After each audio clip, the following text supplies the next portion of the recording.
isso que a gente chama de, esse ferramental que a gente inventou aqui, que a gente chama de protocolos, procedimentos, operadores clínicos e dispositivos clínicos, vão servir também para entender que a clínica não é uma clínica apenas no consultório. A gente, obviamente, não estamos eliminando a clínica do consultório. O consultório é fundamental. Mas existe a clínica em grupo, existe a clínica na escola, existe a clínica no judiciário, existe a clínica na fábrica, na empresa, existe a clínica em qualquer lugar. Né? Por quê? Porque essa nossa clínica, ela atua no modo de viver. E o modo de viver, ele não se reduz, muito ao contrário, não se reduz ao individual. Não é o teu. A hora que a gente fala em modo de vida, as pessoas dizem, mas isso é muito individual.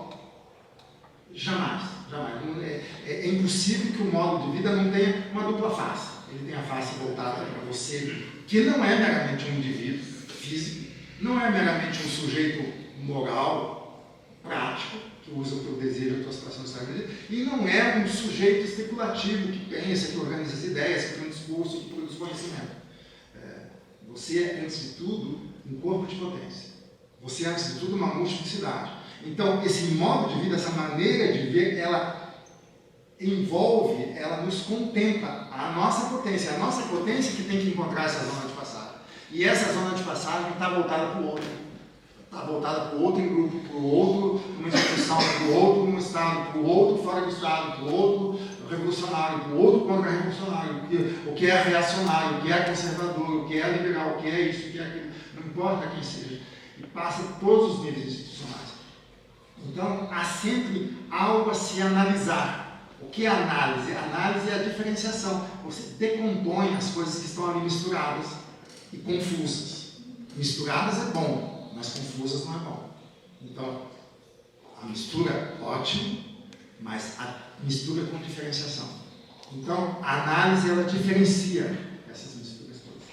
Então, esse conjunto de operadores, né, que a gente usa, vão ficar mais claros. A gente vai trabalhar mais em detalhes como isso acontece na prática. E vamos até, inclusive, eu vou precisar escrever sobre isso, porque não tem nada escrito sobre isso. Né? Eu e vocês, a gente vai se ajudando, né? Porque aí a gente se apropria mais dessas ferramentas. Né? E vai também modificando.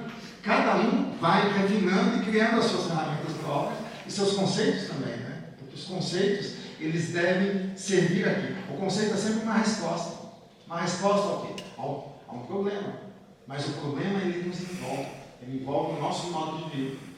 Né? E envolve os outros modos de vida. Então, o problema nosso é sempre um problema de composição. É um problema político por excelência. Político e ético por excelência. Como a gente se compõe. Sem hierarquia. Mas também sem a banalização de somos todos iguais, uma uniformidade formal. Porque a nossa igualdade está em outro lugar. A nossa igualdade é que não tem nenhuma potência entre nós, né, de ninguém, de nada na natureza, que não seja já em ato. E que já se preencha necessariamente. Não importa o encontro que ela faça. Mesmo que ela faça o pior encontro da vida, ela está se preenchendo necessariamente. Então, todos nós temos essa potência. Não falta nada. Nesse sentido, somos todos iguais. Mas olha que igualdade diferente que é essa. Então, justamente por isso, nós também temos sempre uma posição única, que é a nossa singularidade. Então, afirmar essa potência igual que se diferencia no encontro é o nosso desafio. Né? Então, esse plano de composição que a gente precisa criar. Então, não é nem vertical, hierárquico, nem meramente horizontal, nessa democracia meio demagógica, mas é transversal. Transversal é potência com potência, força com força, sem mediação, sem a mediação de algo que autoriza ou não. Por isso que a gente falou em relação a quem pode exercer esquizoanálise. Não é uma autoridade que vai dizer se você pode ou não. É algo que você sente, que você rompeu uma bolha e você é capaz, mesmo com os problemas que todos nós vamos seguir tendo na existência. A gente nunca vai estar, né? Mas a gente tem a capacidade de fazer variar no sentido interessante. Que nem dizia Nietzsche, né? Ele diz assim, eu sou um doente, né? Ele diz assim, sim, eu sou um doente, eu tenho várias doenças, né, que me atravessam e tal, mesmo tempo eu sou o contrário do doente. Por quê? Porque eu consigo me mover num elemento que vê a saúde do mais baixo ponto de vista vital e também vê o mais baixo ponto de vista vital da mais alta saúde. Eu me movo, então eu sou o contrário de um doente. Então, a gente pode até usar esse critério, né, em relação à esquizoanálise, né? Porque todos nós vamos seguir com os nossos problemas. A máquina social não para de gerar rebaixamento em nós, ela está sempre ali, né? E ao mesmo tempo, ela, como diz essa amiga, né, dá o tapa e esconde a mão. Está sempre dando o tapa, escondendo a mão, rebaixando. Mas por outro lado, ela oferece a mão do bem, né? Olha, você vai ser um empreendedor, um livre empreendedor de si mesmo, né? O Kant, né, se realizou atualmente nos empreendedores de si mesmo, né? O Nietzsche dizia assim: Kant, essa tua liberdade, né, moral é o contrário da autonomia. Moral e autônomo se excluem. Ele dizia: aqui nós chegamos não mais o escravo de um tirano, o escravo de um rei, o escravo de um poder, o escravo de um Deus. Agora você é escravo de si mesmo. A liberdade kantiana é se tornar escravo de si mesmo. Nós nos tornamos escravos de nós mesmos. Então, a sociedade não vai... A máquina social é importante diferenciar da sociedade. É uma máquina que se constitui como centro soberano. Não vai parar de nos provocar. Primeiro, para a gente cair. Segundo, ela vai oferecer a mão para a gente se levantar. Só que esse levantamento é uma queda mais profunda. Esse levantamento é o que a gente chama de segunda captura, que é o empoderamento.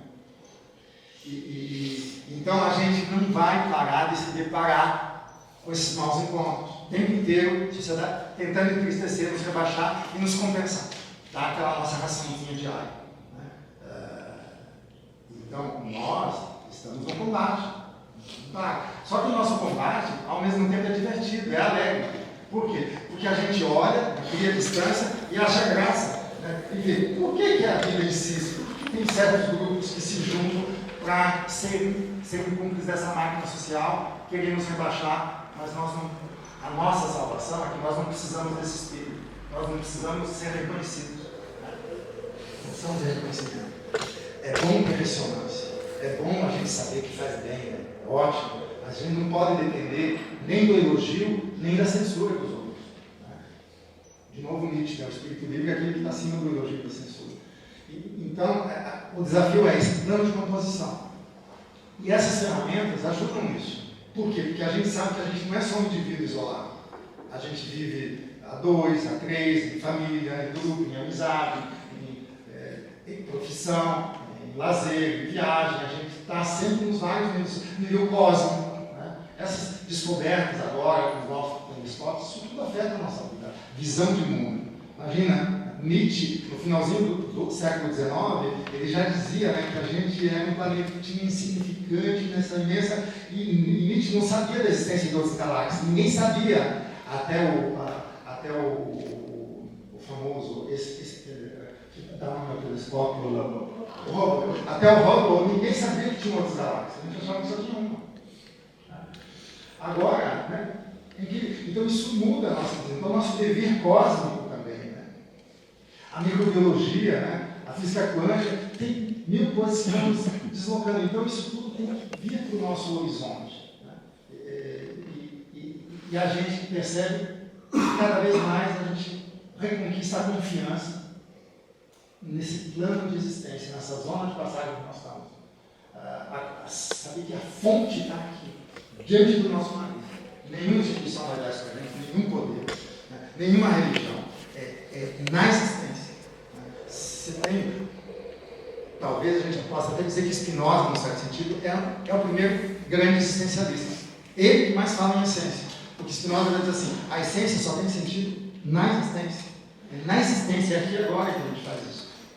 Então, eu acho que esse desafio de a gente investir num plano de composição, que seria o desafio para as esquerdas, a provocação que a gente faz para as esquerdas, porque as esquerdas ficam penduradas no princípio de organização. O princípio de organização sempre tem uma entidade lá. Sempre vai ter um Estado, sempre vai ter um terceiro. Eu e você? Não. Eu, ele e você.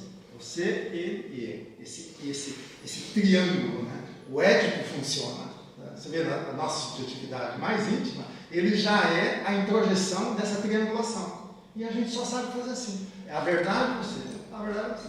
Não, é orquídea e abelha, diretamente. A orquídea não pede licença para Deus para se relacionar com a abelha. Nem a Bíblia. Não existe Deus ali dizendo pode ou não pode. São duas regras diferentes. A aberração é uma monstruosidade. Né? A orquídea e a abelha fazendo sexo as duas juntas. Muito louco. Então, é isso. Nós não precisamos de permissão.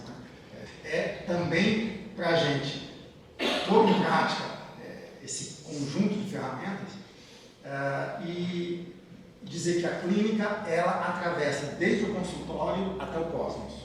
Né? Então, a gente levar esse pensamento para as escolas, já era, o Guattari não parava de falar isso. Ele dizia assim, aí um dia disseram a ele, então, o legal da clínica não é no consultório, não no consultório também, só que a gente tem que abrir as portas e as janelas do consultório. Esse consultório parece uma alcova fechada, né, mal cheirosa, fica lá com segredinhos sujos, isso a gente tem que acabar com isso. Né? Lógico que tem o trabalho também no consultório individual, mas é isso, essa clínica, ela atravessa tudo. Então, ela é mais do que uma análise institucional, nesse sentido, mais ou menos, embora. Análise institucional, sim, é uma crítica, um olhar clínico sobre a doença das instituições, porque as instituições são fábricas, né, de adoecimento. Então, o Foucault chamava isso de dispositivo. O dispositivo é mais profundo, mais sutil do que a instituição. Então, esses nossos dispositivos clínicos, eles também têm que fazer uma desconstrução da instituição.